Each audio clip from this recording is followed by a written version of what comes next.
Welcome to the Health Trip Podcast. My name is Jill Foose. I'm a functional medicine and integrative nutrition health coach.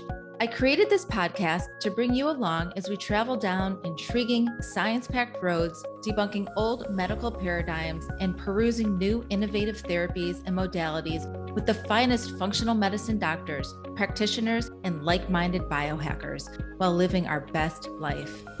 Enjoy the show.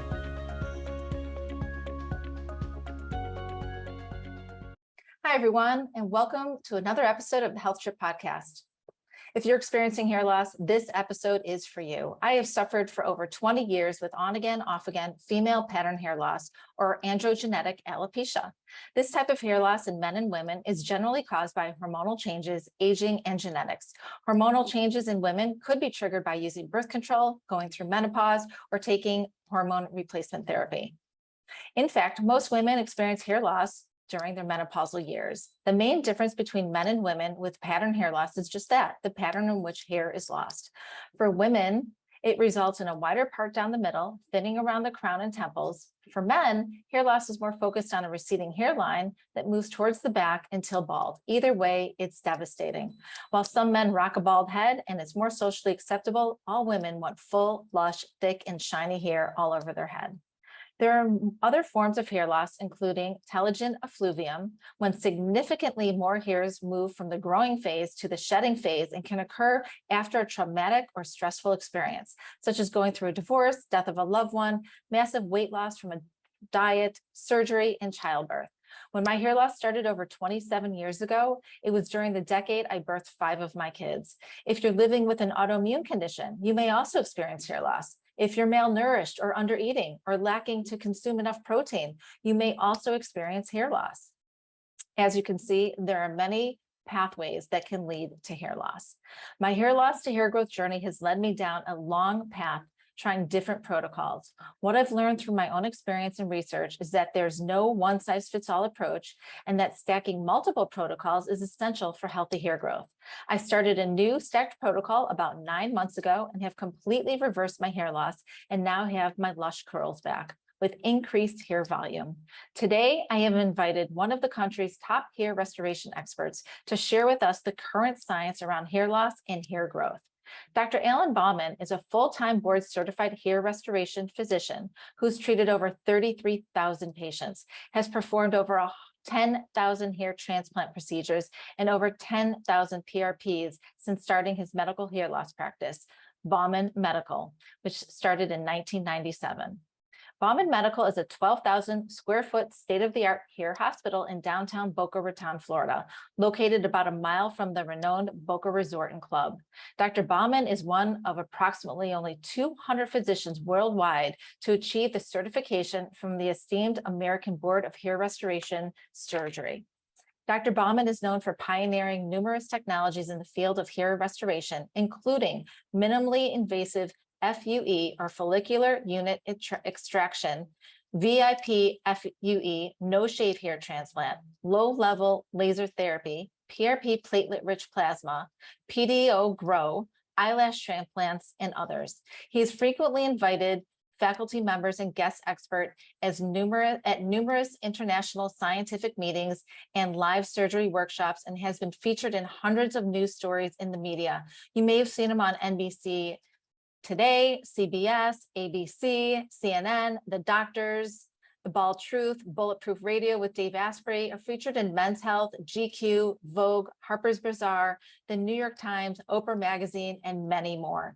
Dr. Bauman was voted the #1 hair restoration surgeon in North America by Aesthetic Everything for the 6th consecutive year, top hair restoration surgeon of the decade, and received the 2022 Lifetime Achievement Award in hair restoration.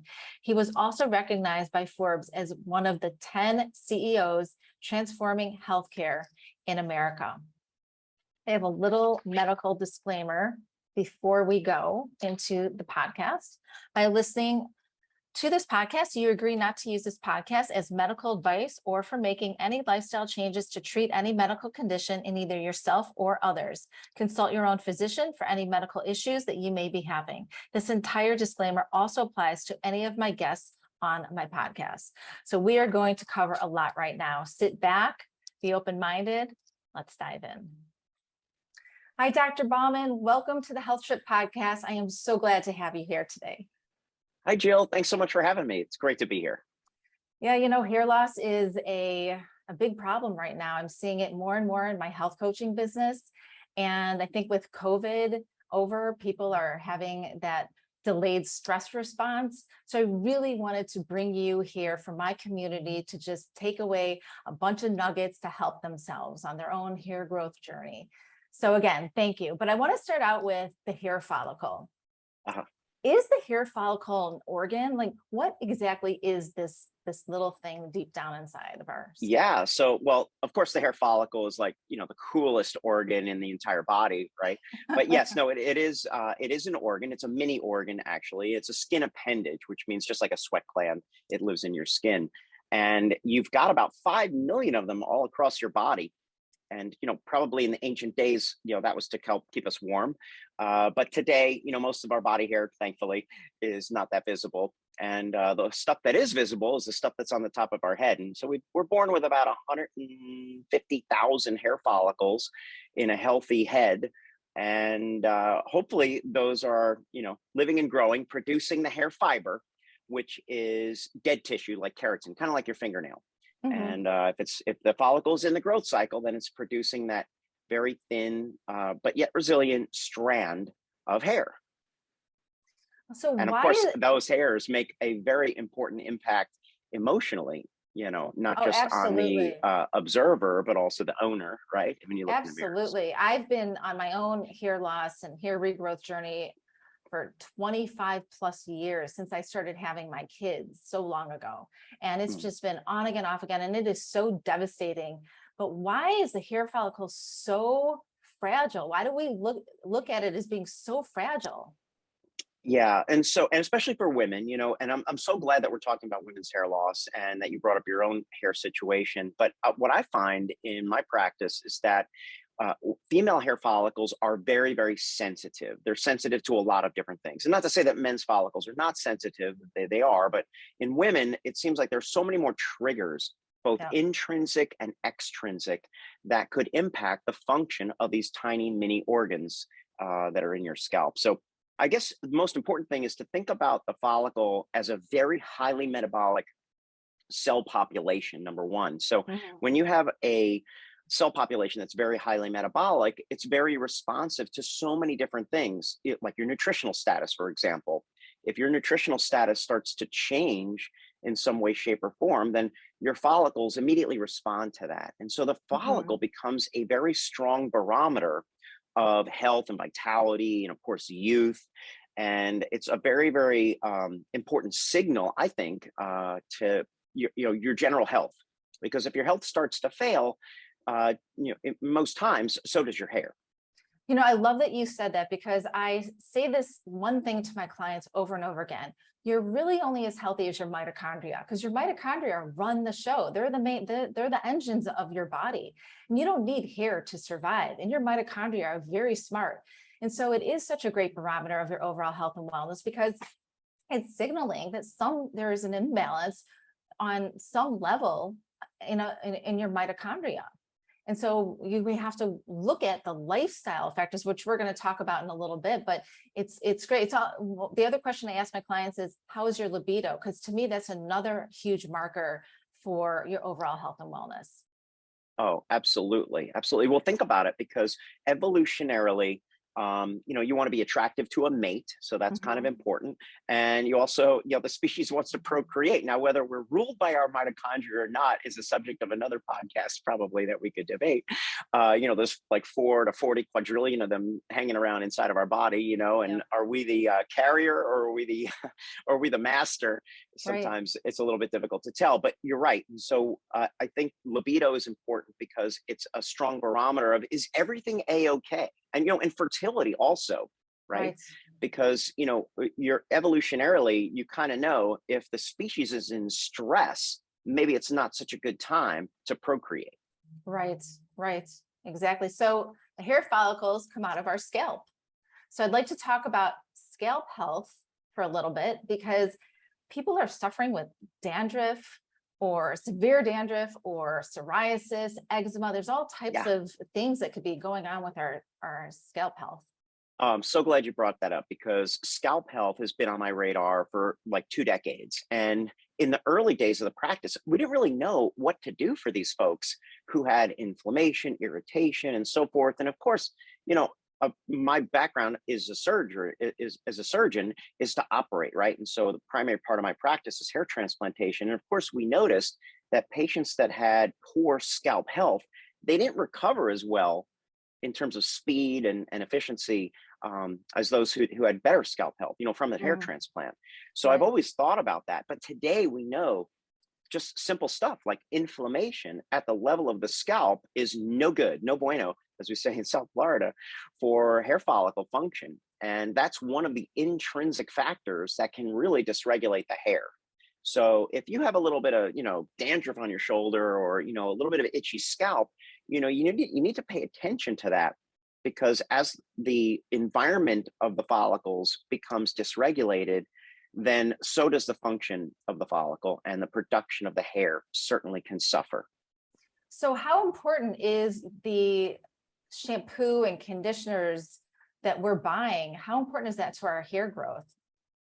Well, I mean, look, there's no magic hair growth shampoo or conditioner. There's no magic miracle in a bottle. But I will tell you that it's important because shampoo is designed to cleanse the area, right? And conditioner is designed to re-impart that moisture back into the hair fiber, which we would normally naturally get from our sebum, from the sebaceous glands, which produce oil on the scalp. But if you have some kind of a scalp condition where, let's say, you're producing a little bit less sebum as you age, well, you need to alter your scalp hygiene regimen accordingly.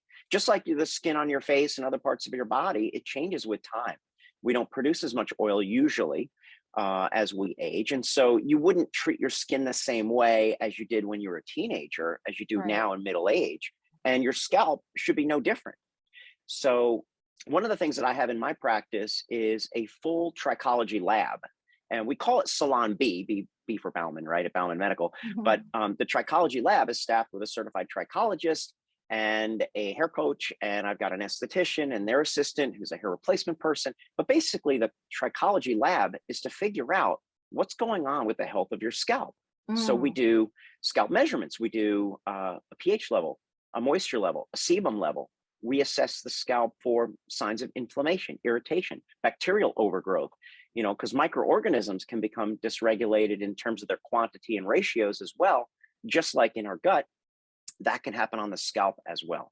And so we want to make sure that the hair follicles are living and growing in an area that's like, good, that's, nutrifying for the follicles and not, a hostile environment. If you're going to make a garden, you want to make sure the soil is good right. before you start planting, right? Absolutely. What about how often to wash your hair? I have some women that have been told only wash their hair once a week. I actually wash my hair every day because I work out and sweat a lot and I just want to Yeah. be clean. So what's the right move on that?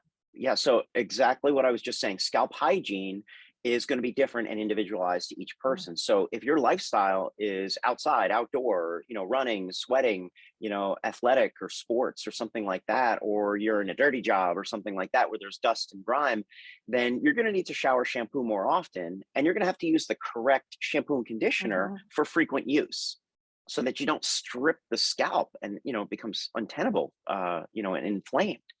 There are some folks that have much, much more oil production at the level of the scalp than others. And so sometimes scalp treatments are necessary to cool down those oil glands, Mm, to cool down like the sebaceous activity. And there's a lot of treatments and things that we can do for that. We call those scalp makeovers. Sometimes it's an at-home thing where you just go home with this or that or the other thing. Sometimes we do a treatment in the office, sometimes a series of treatments to get that under control. But the right frequency of shampoo is going to be different person to person. If you have super duper curly, coarse hair, then you're going to need, let's say, more conditioning. And you're not going to be able to shampoo the same way as someone with straighter hair because it's just, you're not going to be able to manage it. You could cause a whole, right. host of problems. If you have super like an afro textured hair and you go to shampoo it improperly, you could end up with dreadlocks. That's not like a good plan unless you were Right, planning on that. right, right. Yeah, one of the things that I suggest is no matter what product you pick, make sure it is free of those harsh toxins, because for a woman going through menopause, we're already struggling with our hormones. So taking away as many toxins as we can in our controlled environment is so optimal. What about the massaging scalp tools and the derma rollers? I have a massaging scalp tool. It's very gentle, but those Mhm. derma rollers really scare me. Yeah. So there is some evidence in the clinical literature that scalp massage, this traction signal, if you will, that's a signal that we're giving to the follicle, does improve hair growth. So years ago, you would hear, yeah, just massage your scalp, it'll grow better. And most doctors probably would scoff at that. But there is some data and research now that shows that this kind of that certain types of massage can actually improve hair growth. So I'm not not opposed to that. We do scalp treatments, not just with manual massage, but we also have different devices that we use on the scalp in the trichology lab, for example. When it comes to the microneedling, that's what you're talking about with the Yeah, rollers. And absolutely. rollers at home scare me also. Yes. However, there's a lot of good data in the clinical literature that microneedling, this let's say mild stimulation of the skin, can improve and rejuvenate not just the texture and the quality of the skin, but also hair growth. So there's, again, good science behind it, but I'm going to throw a caution flag here for your listeners because you certainly don't want to overdo it. A minute ago, we were talking about how inflammation is bad. Well, if you do too much, too often, too deep, or you're in part, bacteria under the skin, which is trying to keep bacteria out, you're going to have a major problem and you're going to cause a lot of hair loss instead of grow a lot more hair. Right. And sometimes people walk away with tools like this and they think, well, if a little is good, a lot is better. And that is not the case here. Yeah, I think there's definitely a curve on that, Yeah. a dose curve, right? So, Yeah. for example, we do professional microneedling with all of our PRP treatments, and probably, jumping ahead to a therapy that maybe your listeners know or not, but a treatment that we do in the office under local anesthetic with a professional grade tool. I mean, this tool, costs tens of thousands of dollars, and it has a disposable tip that costs hundreds of dollars. You're not getting that same kind of Right. single use sterile mechanical intervention with a roller that you bought for $2 on On Amazon Amazon. or from Exactly. China or whatever. Yeah, It's just you don't need to be a brain surgeon to figure out that there's a difference between those two things. absolutely. So there's different types of hair loss. I want to know if you see one more than the other. So there's the androgenic alopecia, which is what I have. There's telogen effluvium. There's alopecia areata, which is the autoimmune disorder. So Mhm. what do you see the most of? Yeah. So the vast majority of patients that I see in my practice are hereditary hair loss patients. That's male and female pattern hair loss, androgenetic alopecia. Mhm. Now, but telogen effluvium sounds very complicated, right?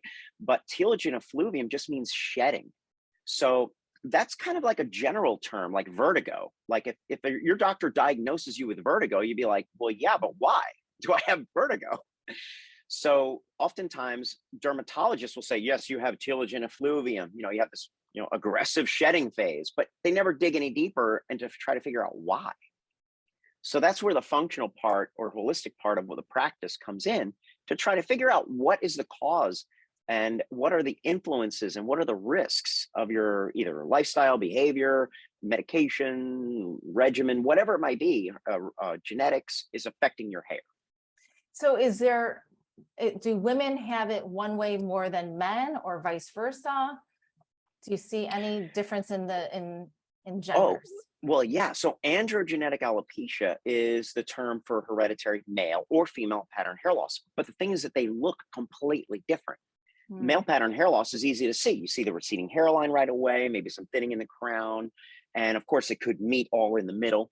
In women, it's happens a little bit more slowly. It happens a little bit later in life.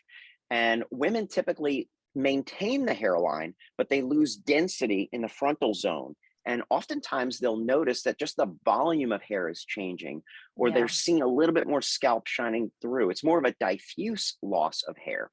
And it's not until later on, or, when hormones really get out of whack, that we see more of a receding type of a hairline in women, although, that's getting more and more and more common these days. Yeah, it is. It's frightening. It's so horrifying when it starts and you feel such a loss of control and you don't know what that root cause is at that moment. So Yeah. when my clients come to me, I'm usually their first stop in terms of being introduced to functional medicine or integrative approaches to Mhm. healthcare. And they feel very dismissed sometimes in conventional medicine. Maybe they're experiencing hair loss and they go to a dermatologist, and the dermatologist sort of just dismisses what's going on, tells them, they're aging and this is all normal, not to worry. If you stress, it's going to be worse, hire a therapist, right? But what steps should be taken when someone initially sees massive hair shedding? Yeah. So, well, I mean, I'm so glad that you brought this up, because so many patients, not that they waste a lot of time, but they tend to delay proper treatment when they go and visit their primary doctor or their dermatologist, and they get very little sympathy when it comes to the hair loss or hair shedding problem. And, very oftentimes my dermatology colleagues, they like, the last thing they want to do is treat a hair loss patient.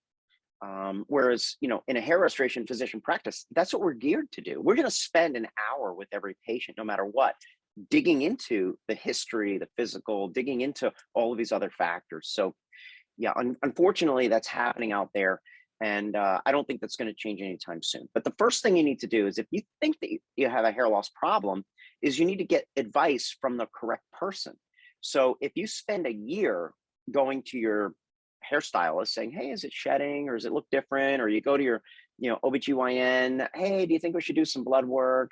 And then, or you're talking to the dermatologist, and the last thing they want to see is a little baggie of hair or whatever. Right. You can lose a lot of time. And in the world of hair, we say time is follicles, because for every week, Yep. every month that you delay, that you're not on aggressive treatment, that you're not dealing with the situation that's causing the hair loss, you're losing ground. So the first thing is to connect with someone who can diagnose the problem. And this doesn't mean that you have to go across the street. I mean, I treat 50% of my patients through telemedicine, through virtual consultations. And of course, there are many, many other physicians in the field of hair restoration that have kind of similar technology. So there's lots of folks out there. But what we're geared up to do is to take care of those patients from a distance. And I've been doing that for 20 years. 50% of my patients fly in from out of town for treatments and procedures here in the office, and also for measurements. And that's sometimes the missing piece of the puzzle, like actually measuring what's going on. So you have to find that physician. You have to get the right diagnosis, which includes the risks, a risk assessment, and then Yeah. get a baseline measurement. So those are like the most important things to do right off the bat. And how do you take a measurement of a hair follicle? Oh, wow. Gosh, I'm so glad you asked on it. You asked Yeah. me that. Well, I've done almost 50,000 measurements using a really cool technology called cross-sectional hair bundle measurement. I know it's a long phrase, but basically we call it the hair check.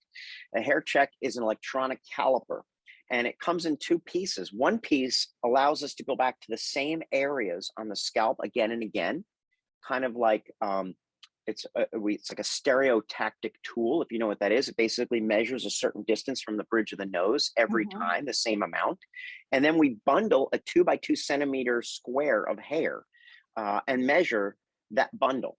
And that gets recorded in the chart. And so we can measure the back of the scalp, which is the occipital zone. That's the zone that's going to be the most permanent. And then we can measure the crown or vertex area, which is where your swirl is. We can measure the mid scalp, which is the top of your head, the frontal, the temple, anywhere that you have an area of concern. And we can track that over time.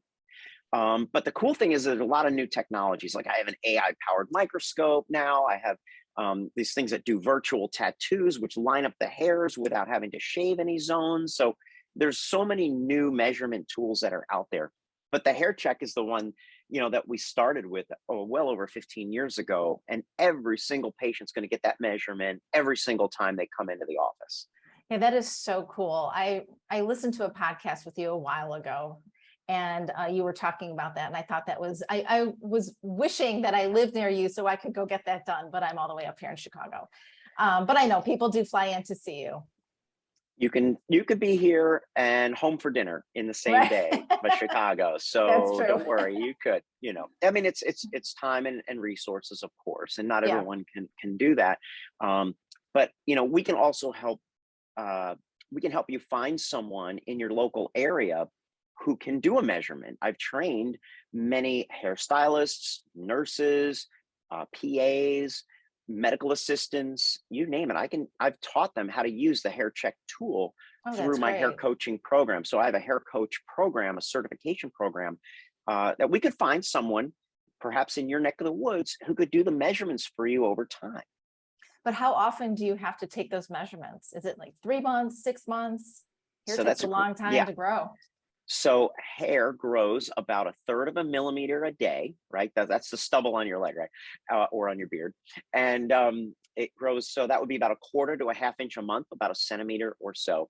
So it does take 90 days to really get a good feel in terms of tracking measurements. And so could we do it a little bit sooner, 6 weeks? Yeah, but usually the 90-day mark is a good time to not only start a regimen and get familiar with it and make sure your compliance is up to par.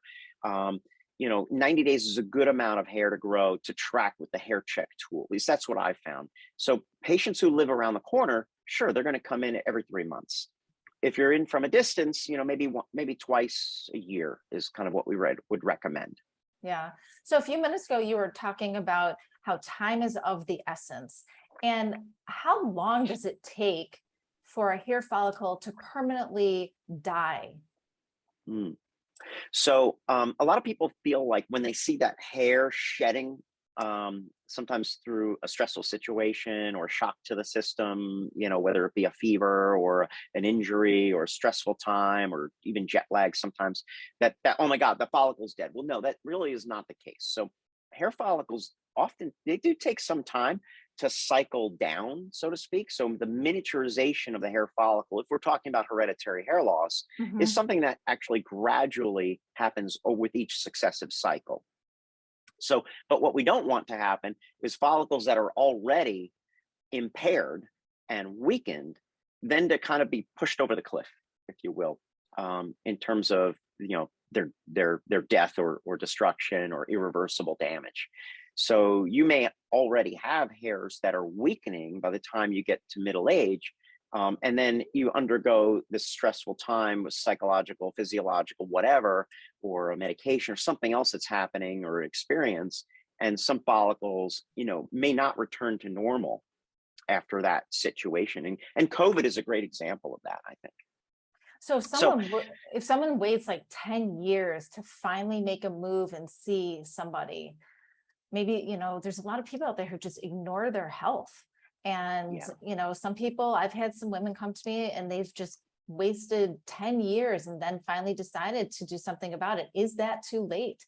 Well, they still have hair on their head to preserve, but is it too late for the follicles that might not perform anymore? Well, some of those follicles may be beyond repair, unfortunately, just depending on what their situation is and how severe the genetic tendency is and the other factors, the influences, and their lifestyle and health status and so forth.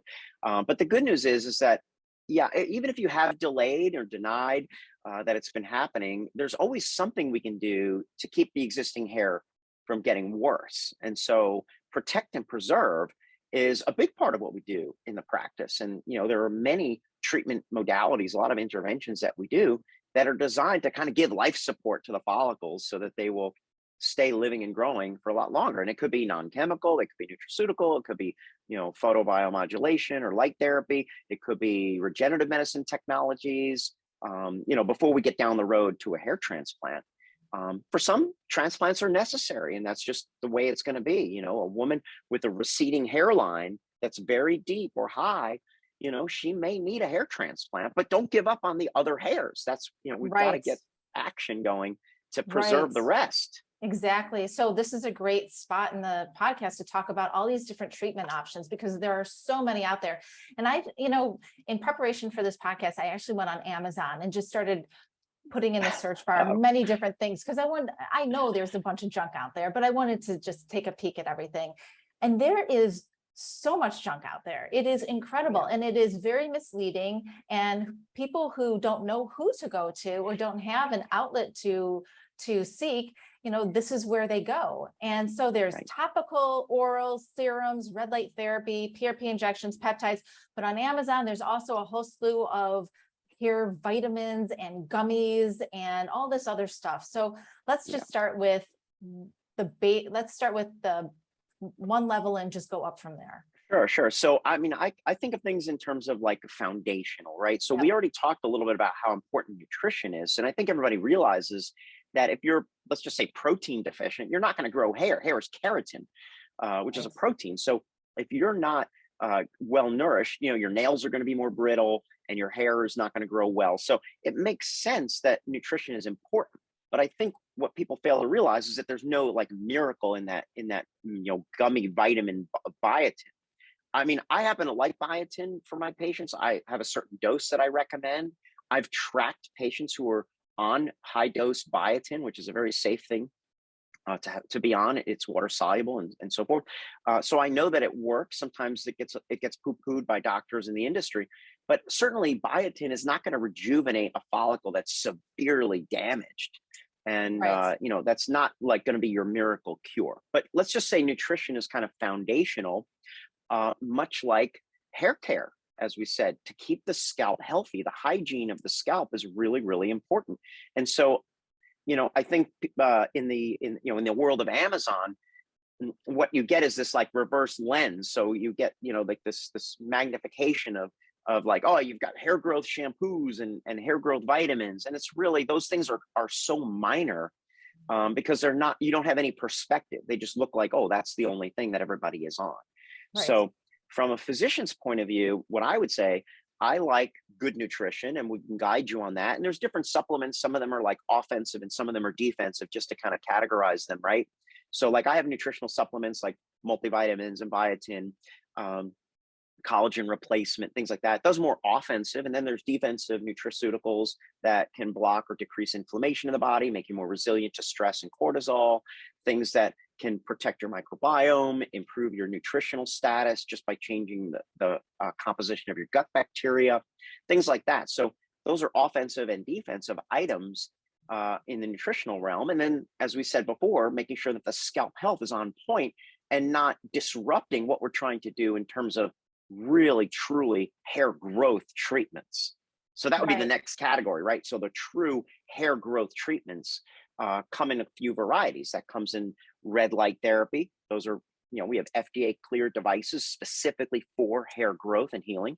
We also have regenerative. Well, I had Dr. Raven on last week. Oh, awesome. And I am a huge proponent of that laser cap HD Plus. And it has been one of the best things that I've added to my hair growth journey. I use it every day for 15 minutes with a topical. And I want to talk about the specifics about topicals as well. But red light therapy to me is just a game changer. How does that work exactly with the hair follicles? Can you explain that a little? Sure. So first of all, they didn't teach me about red light therapy when I went to medical school, like in the 1990s, right? So that was not a class that they gave. So when I first learned about red light for hair regrowth, I was very skeptical. I was introduced to a European gentleman who said that they were using it in Sweden. This is in 1998, 1999. And that's when I received my first in-office laser device for hair growth. And, I was hell-bent to basically disprove it. I mean, I wanted to basically show that this was hocus pocus. Mm-hmm. And the more people we treated with that device, the more hair grew. And it was just unbelievable to me. I'm like, how come nobody knows about this? And the literature was very sparse on hair growth, with the exception of basically mice. So the red light was working in mice back from the 1960s, but no one had really figured out why. But today we know. And so your question is, how does red light therapy affect the hair follicle? Well, it all goes back to the mitochondria. And I know you're a mitochondriac. I am. So as a fellow mitochondriac, we're looking for anything that energizes the mitochondria, which are obviously the energy centers within the cells. So today we know from Dr. Michael Hamblin, who is probably the most well-known, published researcher on the planet when it comes to photobiomodulation. That's really the latest terminology for laser therapy that doesn't cut or burn the skin. That the photon acceptor molecule is in the cytochrome C oxidase in the electron transport chain. And so if you're not familiar with the physiology of the mitochondria, there's an electron transport chain, which essentially creates an ion gradient. And when the ions flow back along that membrane, that's where you get ATP produced, which is the currency, if you will, or the gasoline for cellular metabolism, adenosine triphosphate. So ATP is like cellular gasoline. So when you shine a red light on a mitochondria, you get more ATP and a whole host of other things. There's about 500 genes that are or genetic upregulation growth factors that occur that you can track in response to that red light exposure. But basically, the good news is that your follicles have more energy. There's increase in blood flow in that area, and you get better hair growth if you routinely use a powerful device that has a good amount of coverage, and you do it routinely and use it for the right amount of time. So the device that I worked with Dr. Michael Rabin on, in my practice, we call that the Turbo. So the Turbo laser cap is the shortest treatment time, 5 minutes. It's got over 300 diodes. It packs completely flat. It's not an inexpensive device, but with a lifetime warranty, it would be the last one that you would ever need. Yeah, that's the one that you showed with Dave Asprey when you did your podcast with him, correct? Correct. And so Dave said that, you know, it was the device that had more lasers than anything he'd ever seen in his entire life. Right. And that's how he said. So the Laser Cap HD Plus is just a level down from that, but it is super powerful, as Dr. Rabin explained to us. And when you go onto Amazon and you buy these lower value laser caps and you aren't seeing results in 3, 6, 9, 12 months, it's a bummer because they're expensive. So what I would say is you're going to have to invest in your hair growth and make the smart investments, because it's going to be a protocol you're going to follow for life. Absolutely. I mean, look, you know, I think people understand the difference between like a $500 TV and a $5,000 TV, but I'm not sure people understand the difference between a $500 laser device and a $5,000 laser device. Correct. And if you think about it in terms of TVs, what does a $5,000 TV have that the other one doesn't? Well, it probably is pixels, right? Pixels are the currency of TVs, right? That gives you the resolution, the clarity, if you will, 4K, 8K, 10K, whatever's coming next. So laser devices that are more expensive typically have more laser diodes in them. And laser devices that are less expensive may not even have any laser diodes in them. They may have only LEDs, which are much weaker per diode than a laser. Yes. Yeah, so Dr. Rabin, it's important. Yeah, he broke it all down for us. Oh, good, great. Yeah, it was great. So, but the red light therapy works really well with other protocols. And one of the protocols that I love is the topicals. I use Formula 82M. It works for me. And there's a lot of people out there who are very much afraid of putting a compounding pharmacy topical on them because they think it's going to interfere with their hormones, right? They think it's a chemical. I wanted you to speak to that because, you know, fear drives more fear. Sure. Well, the good news is that minoxidil does not have any impact on your hormones or hormone levels. It is not going to change your hormone status at all. There's no evidence for that in the literature. Minoxidil has been around for a very long time. We're talking like, you know, more than 4 decades, maybe longer. And it's been used for hair growth for that amount of time. There are people who've been using it topically on their scalp for decades and decades and decades for sure. I think where people go wrong with minoxidil is that they'll try maybe an over-the-counter version. Of course, you can get it generically or Rogaine, and then they don't see results. Now, that could be because they're not given enough time. It could be because they're trying to treat an area that's just dead and gone. Or it could be because they don't have the enzyme activity in their skin to convert the minoxidil to minoxidil sulfate, which is the active metabolite. And so years ago, we didn't really know why an additive to the minoxidil, like you said, 82M, which is one of my favorite topicals of all time. 82M has tretinoin in it. Mhm. Tretinoin increases the penetration, but we also know today that tretinoin increases the enzyme in your skin that activates minoxidil. So it's a really, really important additive, and could explain why so many people, maybe even 30 to 40% of people who try Rogaine or generic over-the-counter minoxidil don't get a great response. So I always ask patients, well, if you tried minoxidil, what kind of minoxidil did you try? And, Right. if they're not sure what they really used or not, if they didn't use a compounded version, we may either just go ahead and try the compounded version, or we may do a genetic test to find out if they have a propensity for lower sulfotransferase activity. That's the enzyme that Yep. activates minoxidil. And we're going to talk about that genetic test because I'm a big fan of that test in just a few minutes after we Oh, cool. finish up with these treatments. But Yeah, I sure. also want to say with using minoxidil or with using Formula 82M, you also have to have a regular routine. So Yeah. this is something that I think it is the responsibility of the doctor, the practitioner, to explain that this is going to be a long process and forever. Because if you stop using it, is it true that your hair loss will come back? Yeah. So, I mean, that you brought up a very, very critical point. Sometimes physicians think, well, I told the patient to use it twice a day, every day. And so how come they didn't? Well, I mean, we know now after treating 30,000 patients here at Bauman Medical, and a lot of prescriptions out the door, that, a lot of patients maybe, didn't hear exactly what I said, or maybe I didn't say it, clear enough in that way. But what we find is that when patients come back in for that measurement at 90 days, that's a good time for us to catch up and say, hey, did you get through a bottle of that 82M every week? And if they say, well, the bottle's lasting me, 10 to 14 days, or wow, that little bottle lasted me a whole month, then I kind of know that maybe they didn't do their homework so well. Right, And right. we can review at that time how to apply 82M appropriately, Yep. to get the best results.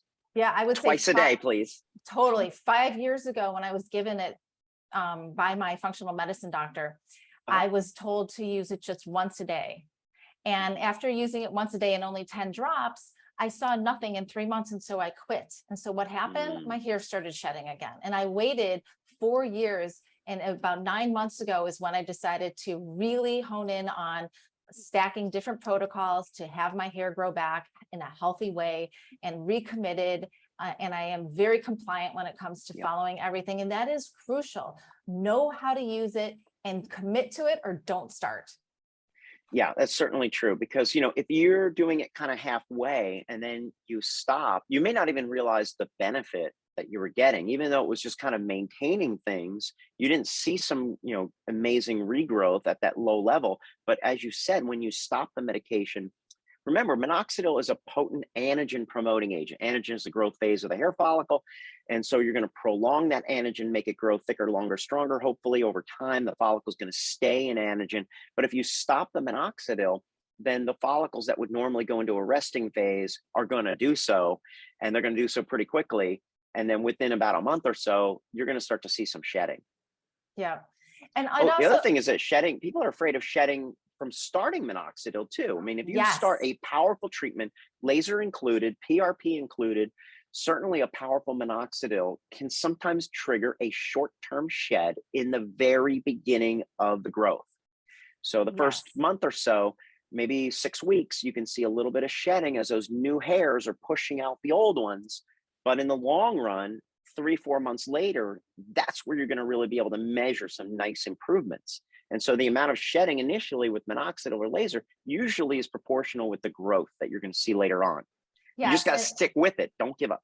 absolutely. And it's a good sign with seeing that shedding. It means that the topical is working. And I was Yeah. not told this 5 years ago when I started, and I would see the shedding for 6 to 8 more weeks and just panic because I wasn't told. So, the practitioner needs to be really clear about it, but the patient also needs to research and do their own homework, you know. No, absolutely. Yeah.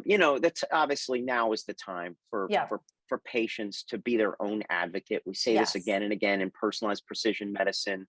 You are your own best advocate. And I love it when patients come in and bring me printouts. Other physicians don't like it. I'm happy. I want to see what's new. And then they get, I Right. get text messages all the time. Hey, did you hear about this peptide, whatever, And so we're always on the front line of that. And, look, maybe there's something really awesome that's coming out and coming available. We want to know about it. I'm excited about it, but let's prove it. Let's see what the data shows. And Yeah. what works for you, maybe even for you, Jill, may be different than what someone else is going to respond to. Absolutely. So what do you think about the peptide GHKCU, the copper peptide? There's a lot of buzz on the internet with new products coming out containing this peptide. Yeah, so copper peptide or copper tripeptide, the GHK copper, is, from my standpoint, what's old is what's new again. So many years ago, I'm talking back in the 1990s, we used copper GHK as a wound healing treatment for our hair transplant patients. And it was a very sophisticated protocol. Basically, patients would get a kit that contained this bluish liquid with soaks that were gauze soaked in this blue liquid. And we would give them like little shower caps to soak their transplanted scabs in, and a sprayer and all this. And the copper peptide was very well known to improve skin healing. And there was some data to show that it also improved hair growth. And then it became a little bit less popular as the procedures got less invasive and the graft sizes got a little bit smaller. We didn't need so much of the fancier, copper peptide. It kind of fell out of favor a little bit. But yes, within the past couple of years, there's been this resurgence in copper peptide. And I know that there's some, again, really good research on hair growth in copper peptides, skin rejuvenation. There's some inkling that maybe it would help with preventing gray or even reversing the graying of hairs. So, we're definitely back on track with the copper peptide. I wouldn't trade your minoxidil for copper peptide. So just to put things in perspective, minoxidil is going to be your much more powerful topical. But there are a few others. There's plant-based topicals that are now available, and copper peptide topicals. And of course, copper GHK can also be done as an injection. Oh, so you would stack the GHK with the minoxidil or the 82M? You could. Yeah, I mean, it all depends on how much time you have to apply these topicals. Or, like I said, you could do an injection. You could give an injection of peptides. Very often people will do that, whether it's CJC epimorelin or BPC 157. You can do an injection of copper peptide. You just have to do it every day, I think. We don't prescribe a lot of that in the practice, injections of copper peptide. But again, I'm very familiar with the effects of copper peptide. I mean, we basically prescribed, I would say, hundreds of thousands of dollars worth of copper peptide back in the late 1990s and early 2000s. Wow. Yeah, I mean, Wow, it was that's great. every time they had, we would get a shipment of them, and each one was like a little toiletry kit size thing. And I just remember in my old office, we didn't have a lot of room, not like today. It was difficult to store, thousands of those kits. Wow, But we used it. I did not know that. Yeah, there's a lot of new products coming out with it. Very interesting. What about dutasteride and finasteride? At what point would you use those instead of minoxidil or 82M? So dutasteride and finasteride are anti-androgen type therapies. They block the formation of DHT, which is dihydrotestosterone. Dihydrotestosterone, or DHT, is a metabolite of testosterone. So everybody, men and women, have testosterone that gets converted into DHT. Androgenetic alopecia is often is thought of as the sensitivity to androgens, specifically DHT is the primary one. So in men, finasteride and dutasteride are primary treatments to lower that DHT, to preserve hair function, and also to rejuvenate hair. But we have to be careful. So women of childbearing age cannot use finasteride or dutasteride because of the risk to a developing male fetus. You need DHT in the fetus, basically, let's just say, to make men look like men, right? And so, but women who are postmenopausal can be prescribed these anti-androgen therapies off-label. And we certainly have a lot of experience doing that. Originally in the clinical research, it was shown that it was kind of a 50-50 deal, like that not all women got a good response from anti-androgen therapy. But today we can use genetic testing to elucidate who may be a good candidate for finasteride treatment, or maybe we just try it and see how it works for them. So I would imagine that as women move through menopause and start having bioidentical hormone replacement therapy or HRT, that they're either getting testosterone pellets, they're using a testosterone cream like myself. But I did do the pellets once, and the pellets drove my testosterone to over 900, which I have 4 boys, and it was like I was one of them. It was horrible. And the worst part about pellets for me was that you have to wait and let them just wear off. But Yes. it triggered a massive shedding in hair loss. So my doctor also gave me spironolactone, which, so it just seems another DHT blocker. Yeah, another So, anti-androgen type therapy. right. So here are women trying to keep their testosterone up because we know it's protective against many things. It supports lean muscle mass, building lean muscle mass. It supports our libido. As Dr. Amy Horniman, who is the thyroid fixer, says, she says, testosterone is your get your shit done hormone, right? I love it. Which I love that one. So we need testosterone. And we need it at a balanced level with our estrogen and our progesterone. And as we move through this stage in our life, all of these things are dropping. So at the same time, we're trying to boost it, we might have to take something to lower it. And it just seems, confusing. Well, it shouldn't, it can be confusing, and that's why you need a holistic approach to the situation. But, your pellet experience basically gave you the diagnosis. Now you know you are androgen sensitive. So, yes, you did your doctor's work for you. There's no other testing, that needs to be done. Well, that was a primary trigger for you, obviously, and it is for many of our patients. And you're absolutely right. So sometimes the pellets get stacked, like you could overlap them a little bit, maybe too much, and then, or you have too many at one time. So I always caution patients to just, be careful. No matter what kind of hormone replacement, hormone optimization you're doing, you want to do it in a careful way, especially if you have a risk of hair loss in the family, or you've experienced some hair shedding, let's say after pregnancy. right. Which of course, So after having 5 kids, I had that too. yeah, so that's kind of an indicator that maybe we should just go a little bit slower on your testosterone replacement. But yes, no, it's not uncommon. A lot of our women and men who are on androgen replacement therapy or hormone optimization, they might want to be on finasteride or even dutasteride. If not orally, then definitely topically, for sure. And we have topical finasteride now. We have topical dutasteride. If you didn't want to take it, systemically, you can certainly go that route. And then stack with that these other, what I would consider like, hair follicle enhancing therapy. So laser, we talked about, minoxidil, we talked about, orally or topically. You could use minoxidil that way too. So or regenerative treatments, PRP, things like that. So you really want to make the follicles resilient and resistant to that DHT message, which, generally is not a good one. Telling it to miniaturize. Yeah. Let's talk about this genetic test, because I think it's really cool, the Tricho test. I have mine in front of me, and I also had my son do this because he was experiencing a little bit of hair shedding. And it's just really incredible the amount of information it gives back to you to really personalize this approach. So is this something can you speak about the test in the first place? And then is this something that you recommend for all of your patients? Sure. Well, genetic testing in hair loss is not new to us. It's been around since 2008. We did genetic hair loss risk assessment tests. And also, as I mentioned before earlier, female and male androgen sensitivity testing, 2008, 2009. So at Bauman Medical, we have a long history of genetic testing and what to do about it when those things are elucidated. Now, of course, the Tricho test is brand new and dovetails really nicely with our personalized precision medicine approach to aging and hair loss, obviously being a big part of that. So what the Tricho test does is it looks at 16 different SNPs or polymorphisms, which are changes in your DNA that are going to elucidate different pathways, metabolic pathways that could influence hair follicle metabolism. So it could be related to androgen metabolism. It could be something related to circulation. It could tell you if you're going to be deficient in certain types of collagen, if you're making good collagen, things like that.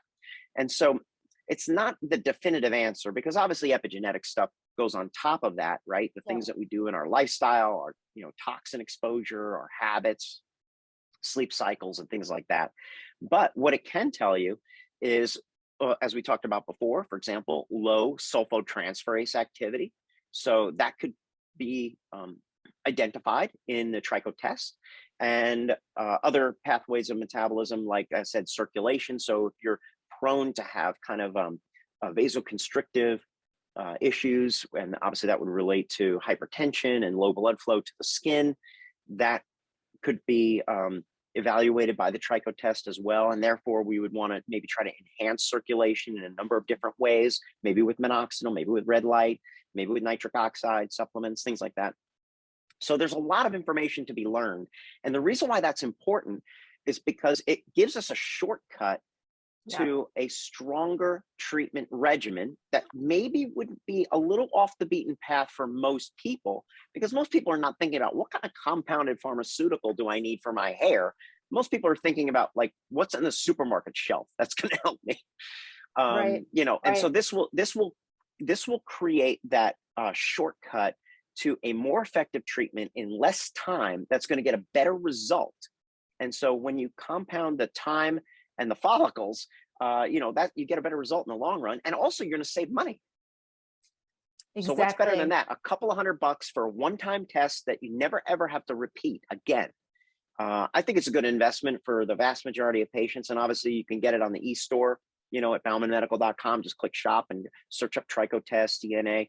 And that's a great place to get started if you're not sure which way to go with your hair loss situation. And I think we offer, I think we give a consultation at no charge with when you do the tricho test. I'm pretty sure about that, at least at this moment. I have a lot of my women clients take the tricho test as well. I'm a big believer in test, don't guess. Gather as much data as you can, and don't waste time, because by the time the women have come to me with their hair loss, they have spent so many years, chasing this hair loss, and they cannot figure out what to do. So one of the tests I include in my package is the tricho test. So smart. And because there's a page on there after it shows you all of your genes, there's a page on there that tells you what might work and what is definitely not going to work. And I remember when I started this journey 5 years ago, I took a couple, I took Viviscal and I took spironolactone for 2 years, and I knew nothing was changing. And I kept saying to my doctor, this isn't working. And she said, it's going to work. I said, after 2 years, you would think it's either going to work or it's not going to work. And on that tricho test, it said, this is not going to work for you.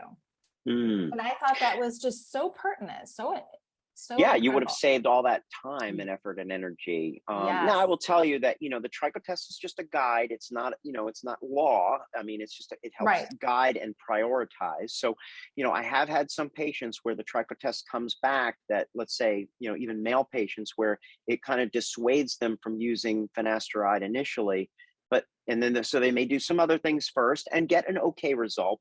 But then when we add the finasteride, then all of a sudden, wow, it becomes a really substantial improvement. The other thing is that a lot of hair loss patients don't necessarily understand is that even if you're exactly the same after a year, while it's not super exciting or maybe not the result that you wanted, that's actually a pretty good thing when you're talking about a chronic and progressive condition. That means you're not deteriorating. So just holding the fort, is sometimes an okay goal, especially in the middle of a global pandemic or maybe an economic meltdown when stress levels are at all-time high. Just saying, because the vast majority of people are going downhill fast. Yep. And the other test I include is a micronutrient test. And we talked about nutrients and lifestyle and diet and how important it is to stay compliant. And I love this micronutrient test because it will tell us on a cellular level if you're deficient in a slew of micronutrients, amino acids, fatty acids, vitamins, minerals, and more, antioxidants. And it's just incredible because then you can personalize someone's supplementation. A lot of those hair gummies that we were talking about and hair nutrients we were talking about on Amazon, when I read the label, it looks like a multivitamin, except the amounts of each nutrients in there is so small. They're in micrograms. Yeah. That there's just, they're not doing anything. So this It's is a just whiff. It's like not even a puff of wind, not in at the all. storm of hair loss. But for some people, getting started on a vitamin, and a lot of our, Yes. male and female patients have never even considered like a multivitamin. I mean, look, we've been in the field for a long time. I've been a member of the American Academy of Anti-Aging for over 20 years, since 1998. So, I mean, supplementation has always been a part of my regimen. My parents made me take vitamins from the time that I could swallow them, Right. So it's always been a part of my routine. But for some folks, it's like news. So, Yes. if it's new to you, well, you're better off at least doing something, and then let's swap it out for something better. At least you've got a Yes. placeholder there. You're taking something with your morning coffee, maybe. And then eventually we'll put you on something stronger from the system, for the Bauman MD system for wellness, add a Yes. stronger biotin or a multivitamin that's got some power and strength, or let's get you on a probiotic and so forth. Yeah.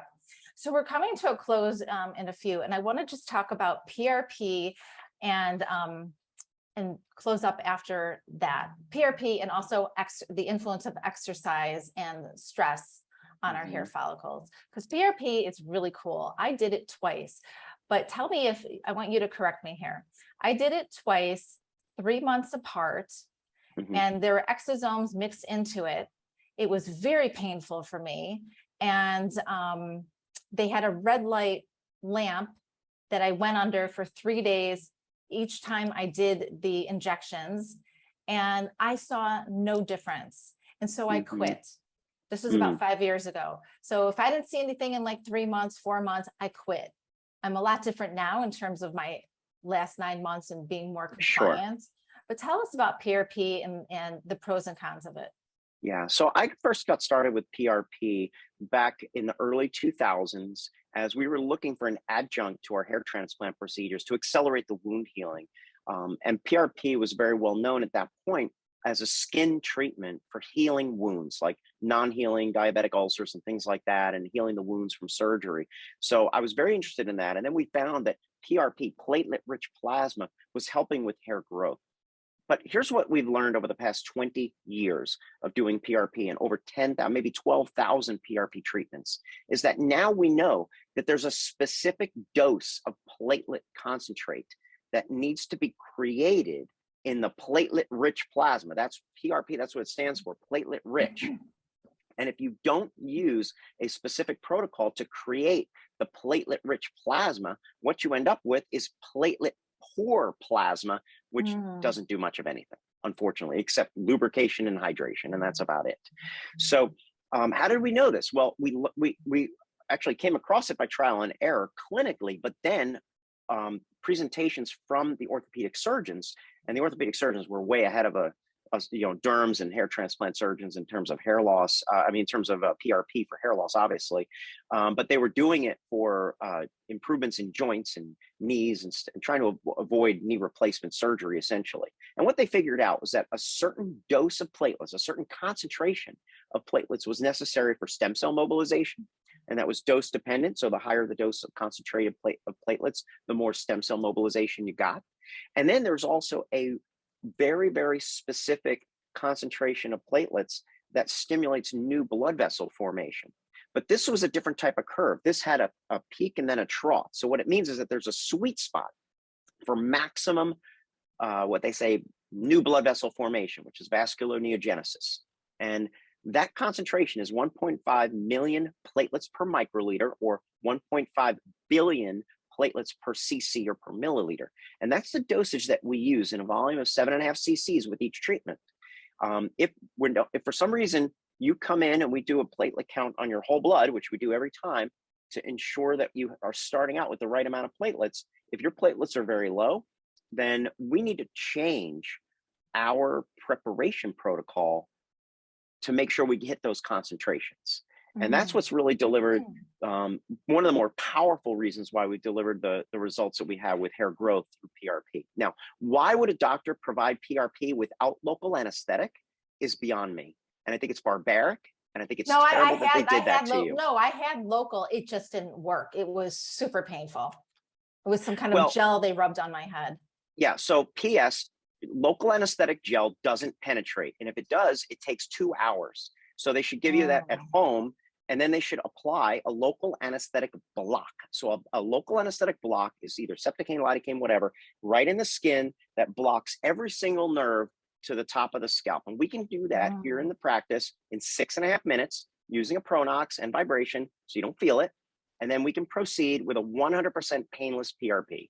So if some of your listeners have had a painful PRP experience, that tells you immediately you're going to the wrong person. Yes, they absolutely have. We've talked about it. So that tells me that, first of all, that that surgeon or physician doesn't care about your comfort. And if that person doesn't care about your comfort, do you think they care about your results? I don't know. Did they measure you before you had the procedure? No. That would be important too, because if you didn't get measured and you got some improvement that you maybe didn't even notice, how would you know when to repeat the treatment? So the use of regenerative medicine, cells, signals, and scaffolds, that's the holy triad or troika, if you will, of regenerative medicine. If you don't have a scaffold with the cells and the signals, you're not going to get a prolonged response. And that's one of the reasons why, again, dermatologists think that they need to repeat this treatment every month, because they don't understand the use of scaffolding.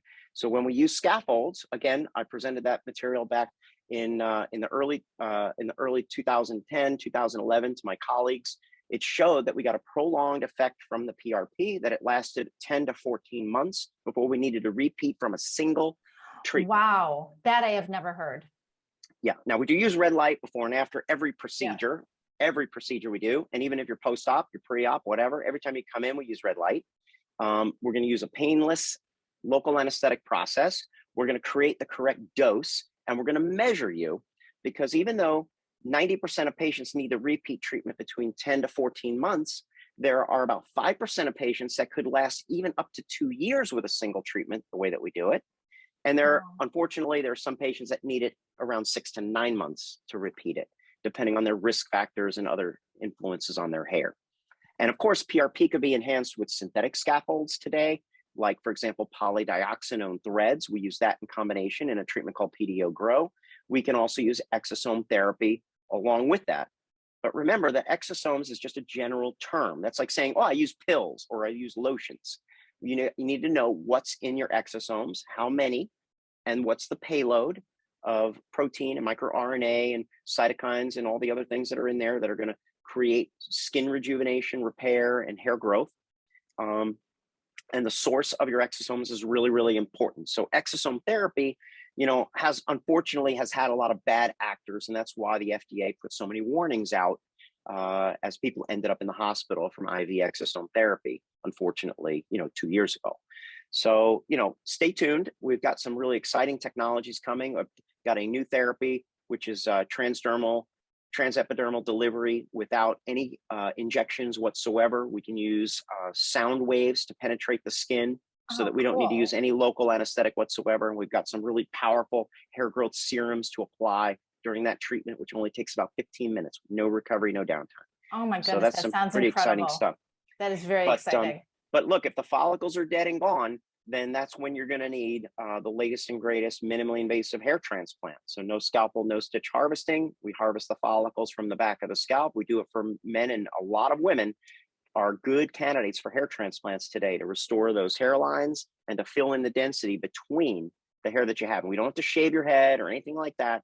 And still we can use the minimally invasive style of hair transplantation. Yeah, I've heard you speak about this. It's the FUE. Is that what it is called?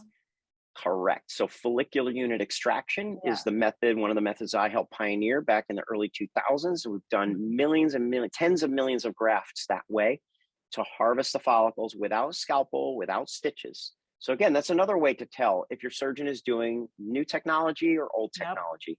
If they're telling you that you're going to have stitches or staples, you may want to get a second opinion on that. Absolutely. Wow, so many incredible things, so many incredible modalities to use for all of us to gain our hair back. Wow, incredible. For sure, Jill. What about sleep and stress and exercise? How do those play a role in hair loss? Oh gosh, we could do a whole podcast on sleep. I know, but we're not my going sleep to. scores on my Oura Ring. Oh my gosh. So of course, got my whoop. Whoop, yeah. So I'm a sleep fanatic. Sleep is the Swiss Army knife of wellness, as you probably know. So it helps with modulating not just your digestion, your emotional status, your stress level. It improves your resiliency, your recovery from exercise, all of those different things. So if your sleep cycle is dysregulated, either getting too little sleep or not good quality sleep, it can definitely disrupt the hair follicle. There's a local clock in the hair follicle because hair follicles, remember, cycle on and cycle off. And so what we find is that even if you're jet lagged, you can trigger a shed. So people coming back from the Far East here to the United States, oftentimes they'll notice a shedding phase that happens within the next month. And a lot of that has to do with the jet lag situation, which basically tells you, if all of a sudden you have to work night shift or, you're up with the baby who's crying all night, you may start to see that impact your health, and your hair follicles may be one of the first signs that you're not recovering as well as you should, that you're not at optimum readiness, so to speak, that you're not at optimum wellness.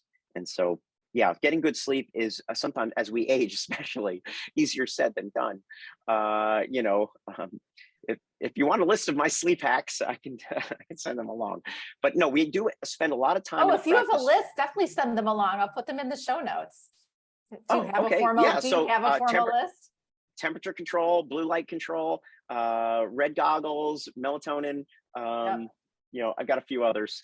Oh, I do the same things. The chili pad is like the greatest invention for menopausal women ever. It's the pad that goes on your bed, and you can control how cool your bed stays. It is the bomb. So my wife actually likes the room and the bed a little bit warmer, but the chili pad and chili blanket that I have gives me a sandwich of this cool temperature that I find, according to my sleep scores, improves my deep sleep. Yes. So yeah, and it's if I'm away, then put the temperature all the way down in the hotel room.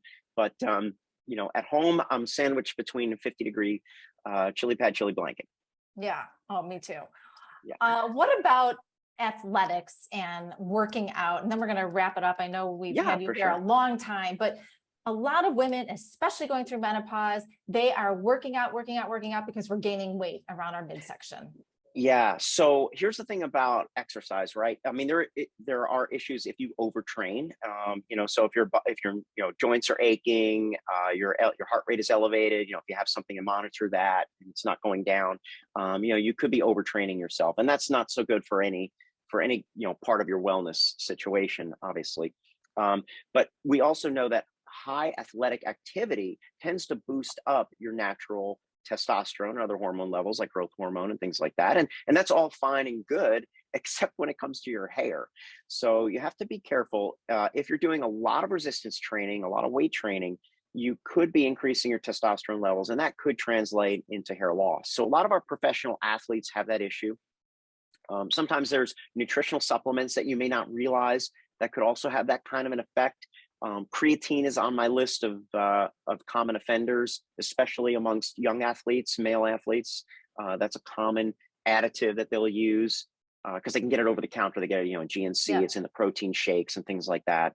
And creatine does have a lot of great benefits, but we also have to understand the risks. And there are two peer-reviewed published articles on creatine increasing DHT production in rugby players and rugby teams. So I think it was one South African team and one team from the UK that they tested and looked at their blood levels of DHT. And so creatine supplementation can bump up that DHT. And as you know, it's public enemy number one when it comes to your hair. Wow, I did not know that. That's really interesting. All my boys are big athletes, and they do take creatine because, of course, they want to build more lean muscle mass. Very interesting. All right, so my final question. Okay.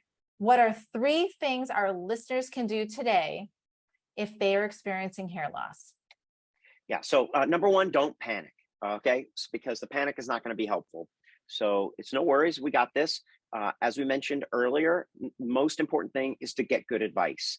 If you can't find a board certified hair restoration physician in a town near you, then please just reach out on the website. You can click ask a question. You could click for a consultation, and I'm happy to chat with you virtually. Obviously telemedicine is what we do day in and day out, but get some accurate advice. Try to get your hair measured. Find someone with a microscope or a hair check trichometer, as we mentioned earlier, this hair bundle measurement. It's really, really important. And don't waste a lot of time looking for that magic vitamin or magic shampoo. As we said, hair care is important, and so is your nutritional status, but don't waste a lot of time waiting for some vitamin to kick in. If you've got a serious hair loss problem, time is follicles. So those are my 3 things. Oh, I love those. Those are great takeaways. And I will put into the show notes all the ways to see you and contact you and get a consultation. I had a consultation with your NP. She was wonderful. I'm bringing my son to you. So I can tell you all from experience that this is the person you and the clinic that you want to go to if you are experiencing hair loss. And thank you so much, Dr. Bauman, for joining us. I so appreciate all your time and your expertise in this area. Well, thanks, Jill. It was great being on with you. And of course, if you have any follow-up questions from any of your listeners or followers, I'm happy to come back and answer them anytime. Oh, thank you so much. That's so generous of you. All right, everyone. Thanks for tuning in again to the Health Trip Podcast, and we will see you later. Thank you for joining me. I hope you enjoyed the podcast. Lifestyle changes can be hard and overwhelming to make. By building your support team of functional medicine doctors, therapists, and health coaches, you can reach your optimal health goals. Be sure to check out my other podcasts. Until we meet again, stay healthy.